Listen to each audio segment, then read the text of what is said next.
So welcome back everybody, my name's Andrew and you're watching the Kelley's Country Life. And on today's episode, we're going to start by hanging some curtain rods and putting up some curtains in the living room. And then after that, I really don't know what we're going to get into. I need to take a couple of day break from working on the house and really get caught up on a lot of stuff around the property. Then I'll jump back to this episode and we'll dive into a few other things. Let's get to work.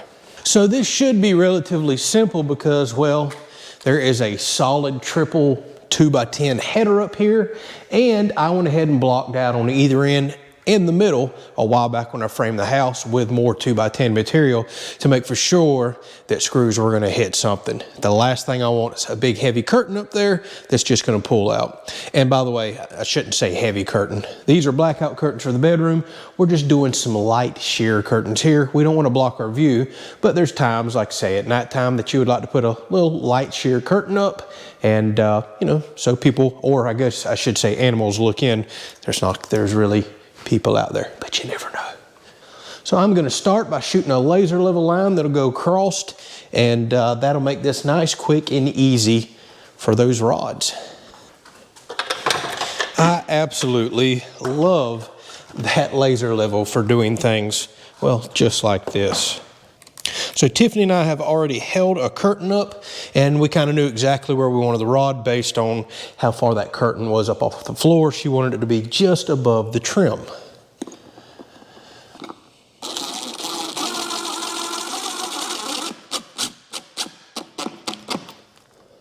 And there you go, pulled right up into wood.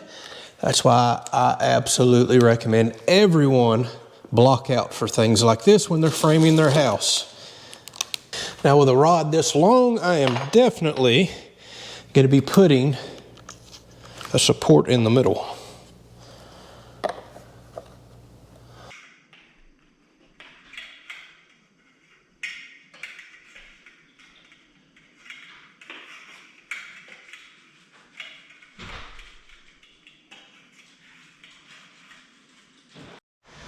All right, so here they are installed and closed. And we can open them up to get our view back, but privacy whenever we need it. So we had a few more packages show up. And it just so happens it is the drawers that I ordered for these two lower cabinets over here. If y'all watched the closet building episode, I said I was going to get two more drawers because we weren't 100% sure about the layout. So I'm going to get these two put together because we are heading outside to do some work on these drawers. Even though they're brand new, the one thing I hate about them is they put cardboard for the bottoms. Well, that's just going to buckle and bow out once we put a bunch of folded clothes, socks, and everything else in here. So I want to put a little reinforcing plywood strip across the bottom to support the center, and I think I'll have zero issues after that. That's something that should have been done from factory. So let me put these last two together. I'll meet y'all outside by the table saw. Okay, so this is one of those situations of, well, I got what I paid for, but that doesn't mean for practically free, cost-wise, and a little bit of our time, we can't improve upon it. And by free, I mean, I'm just gonna use some scrap lumber that I have up here that's been laying on the porch from the build that was destined for the burn pile anyways. So this is the wonderful cardboard bottom here, which is just a brilliant idea. And we're just going to put a strip across here with probably 2 nails in the side to really reinforce the center, because that's where it's going to want to bow and buckle out, especially if you start packing it with heavy clothes. I think if we'll do that, we're good to go. It should last a long time, at least till down the road when, who knows, I may tear the closet out and custom build the heck out of it. But for now, we have so many other big project things going on in the house. I need to get us some clothes up. We need to live in the house, and we can always revisit projects later. Goodness gracious, that ain't even close to square. Let's take care of that.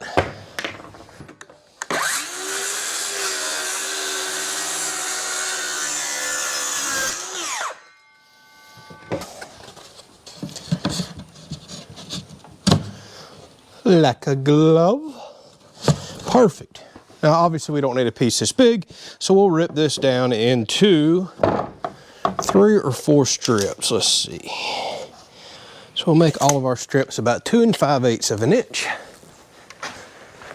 with our table saw here. And by the way, I'm the proud new owner of this table saw thanks to my very generous father, who's been watching the show and says, you know what, you can get more use out of that than I can. So he gave it to me. I thought that was pretty awesome. What guy does not love power tools? And I mentioned in the last episode, I had a very generous viewer offer me another awesome woodworking tool. I've just got to find the time to make a several-hour trip to pick it up.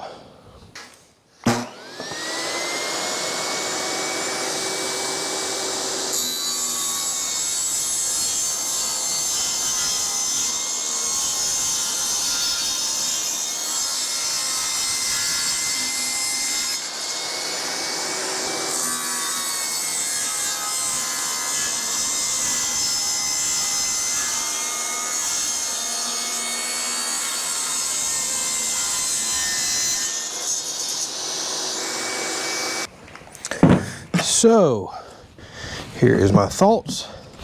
Put this pretty much dead center. Drill a hole.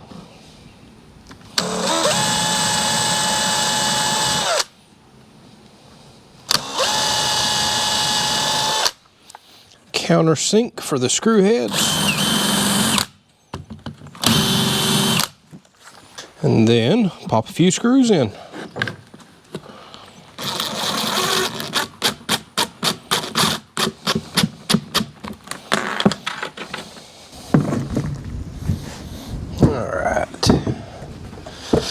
All right, now we have a much more solid bottom.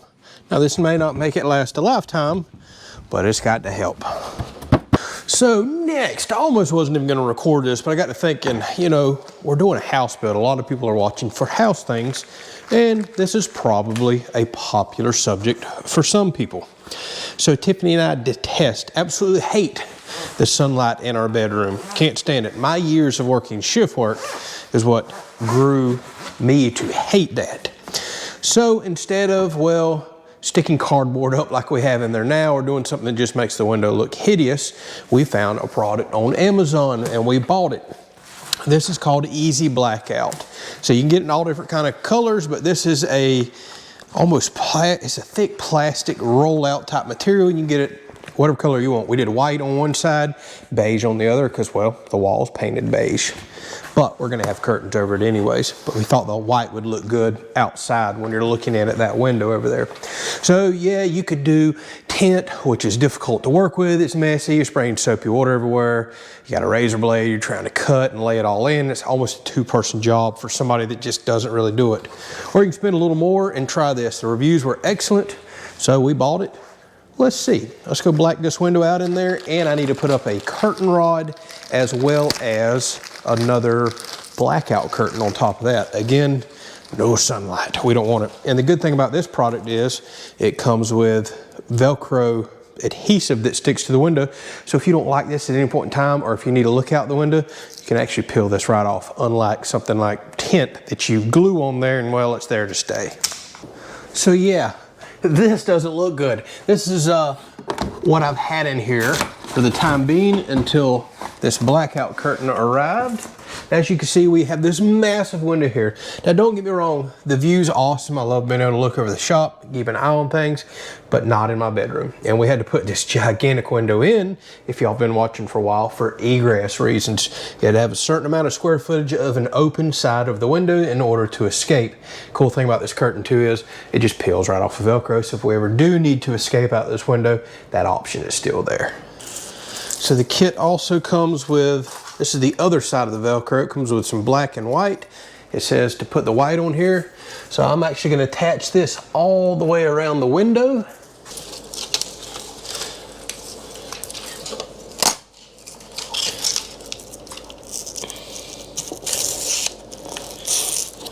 I was afraid I was gonna have to staple this stuff on, but I tell you what, the adhesive that's on this is awesome. I could just take this curtain in there and hold it up and make a reference on which line I needed to cut, but we'll just use the tape measure.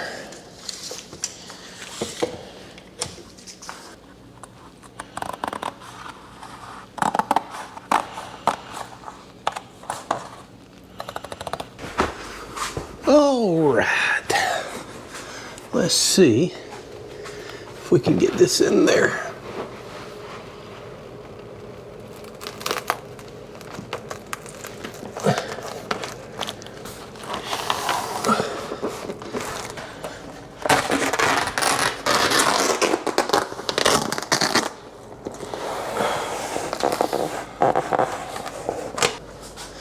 All right, so overall does a good job, but I can definitely see some light, and we have already kind of expected that. Now, as far as looking through this, oh, you can't see any light, but there is some bleeding around the edges, and no matter what we have ever tried, you will see some bleed through. Even the blackout tint still glows red, and you can see the sun. So that is why we're going to put blackout curtains over this.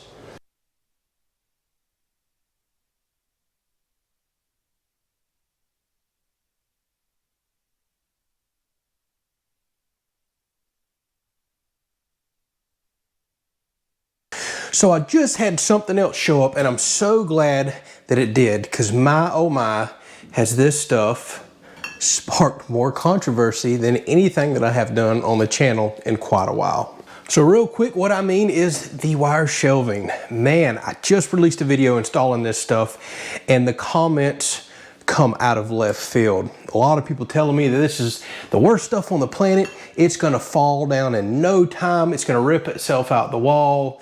By far the biggest complaints were, hey, things get tipsy on there and can fall over. I can see and agree with that one. Or things can fall through the rack. So if something were to fall over and actually drip, it can spill down all the way to the floor through every rack. Totally understand that. The other comment was sometimes this rubber coating, after years of pulling stuff off, well, it gets marred up, grimy, and hard to clean. All of that stuff is solved very simply. I was shocked to see not one single person recommended a very simple solution that just showed up in the mail for me today. So real quick, I do want to say, I think a lot of people's misunderstanding was my fault. I didn't record very well when I showed the installation of this stuff. So the people that kept mentioning, quite a few of them, that this stuff just falls down, falls to pieces, and rips out the wall, I don't think I gave a very good shot of how I installed this. And by that I mean all these brackets like this, hangers for the back wall, everything typically come in these kits with those expandable sheetrock holders. So yes, if the average person is installing this stuff with the provided hardware that's just going into sheetrock, you're asking for trouble. You're absolutely asking for it. There's no way on earth I would expect sheetrock to hold up what could be 1,000 pounds of goods in here before long. So what a lot of y'all probably didn't see in this video was all these extra hardware packs and things that were given to me by a friend. You purchase these additionally if you want to install this stuff differently. Now we're installing with steel clips that use 2 screws that either go into one sheetrock, if you use the provided little sheetrock expanders. Nah, hate this stuff. Or if you take the time to lay this out like I did, and you put 2 very long screws into every stud, every 16 inches. So I want y'all to take a look at something here. Mounted to a stud. Mounted to a stud, metal clips, 2 screws mounted to a stud, 2 screws everywhere, every 16 inches on every single shelf. We have metal clips, no plastic, none of that mess. The only place you'll see plastic is on some of these pole supports, and I even mentioned that in that video, but you'll notice not far away as well steel supports, and they're there just because of this open cavity that I had to create down here. So if I rip this out of the wall with 2 screws going into wood studs every 16 inches, I have done something unbelievably wrong. Unbelievably wrong. I should be able to lay up here on these shelves myself. Now, yes, the shelf itself is not designed for that much weight, but there's no way these are pulled out of the wall. I don't know why that got mentioned as much as it did. And it had been my bad recording on the last episode. So what absolutely blew my mind with everybody saying, hey, stuff falls over, stuff drips through, this is hard to clean. Not one single person seemed to either know or mention they make every kind of shelf liner under the sun for this stuff. You can spend as little as you want or as much as you want. From roll-out rubberized shelf liner, which is very affordable. I mean, extremely affordable, less than $1 a foot, depending on the type of rolls that you get, to all the way up to plexiglass liners that go over these. That's the best there is. It looks really sharp and, well, nothing's going through plexiglass. Then they make plastic liners that go over these as well, that come in 4-foot sections. That's thick white plastic. looks pretty good. Again, nothing's gonna tip over. But the reviews were awesome and the price was amazing, and I got overnight shipping for, well, this thick plastic ribbed liner right here that happens to be made just for wire shelving. So if you put this on there, I think we've just eliminated all of those potential problems of stuff dripping through, stuff falling over, and this getting marred up and looking bad, because now everything is on this. So let's try one out. It could be horrible, but the reviews looked awesome. Okay, well, as you can see, it's been a few days. I decided, well, we hit the weekend and I just stopped recording. We did all of our stuff for the weekend, and I thought it would be a good idea to show you this once we get it loaded up. Now, we still have more goods to put up here. I'm still bringing over stuff from the shop, from canned goods and all, but we've already did quite a bit here, and it shows off what is available for this wire shelving. I also want to show you, went ahead and got Tiffany's little vegetable rack in. As you can see, it's got 3 pull-out drawers. We got tomatoes in there right now. It's also got a top shelf, so it's technically like a 4-shelf drawer. We can put potatoes, onions, whatever we want in this particular compartment right here. I am probably going to put cardboard or some of this material in the bottom so it doesn't bruise up certain types of vegetables. So take a look at the difference this makes. It's like we get actual white shelving now. So the wire is completely eliminated. This has ridges on it. It's got a smooth side, which is probably the upside, but we decided to flip this for the ridges, and there is several reasons why we chose to do that. So 1, we kind of like the way the ridges look. 2, it's really grippy, so keeps your stuff from wanting to slide off at all. I mean, you can't hardly move stuff on this. It's almost got a rubberized feel to it as well. And 2, having all these ridges, should we have any spills, which was people's concern, well, if you have the slick side up, the spill can go whichever direction gravity's trying to take it. And actually, I have all these shelves slightly tilted to the rear. I forgot to mention that in my install video. So nothing ever wants to slide off this way, which is not going to be a problem with this material at all. But should a spill actually happen, well, it's going to stay in the ridges and probably just, you know, go left or right instead of dripping off the shelf or going to the back side. So here was the #1 concern. People said, hey, stuff falls over on wire shelving. And I can get it. Now, we're not storing spices or anything like that in here. It's just temporary. We actually have a spice rack and full cabinet dedicated over there. But say you had something small like this, well, chances are you're going to put it up there and it's going to do that number right there. You have different spots that you can put it on the wire shelving, but because there's a gap, if it tilts over at all, well, there it goes falling over. And this is really only on smaller items. You don't see that on bigger items. But that is the problem. I'm not even pushing it. There it goes. But once you put this shelving up here, no matter where I put this, even if I try to put it in between the wire, it does not fall over. Now, this is strong enough that it supports all these different types of items I have up here. Plus, now you get a really good grip on your stuff, especially canned goods that don't want to slide off on you. This makes a night and day difference for wire shelving right here. So I seriously doubt we're ever just going to load these shelves up and pack them full. It kind of defeats the purpose of a pantry. And Tiffany really mentioned that she likes having the openness, being able to easily see. If you've just got multiple items stacked so deep you kind of can't tell expiration dates or what the heck's going on back there. So spacing everything out, being able to easily see and grab it's the way she wants to do this. So I don't think our intentions are to ever fully pack these shelves up. And again, should we somehow fill all this up, we have this entire wall to start again. Now, some of the heavier sections that's full of cans like this, I'm looking underneath, I don't see any bow or buckle. Now, if I were to just load it down with several hundred pounds, yeah, I may actually see that. And things like all my pickled okra and pickles and homemade goods like this, if I start really getting into canning a whole lot more, what I'll probably do is get one of those very heavy duty wire shelves over here that's 4 foot wide or 5 foot wide. We'll have one out in the shop. I mean, it's twice as thick as this shelving is. It's almost like the commercial stuff, but not as thick as what you see in the big box stores.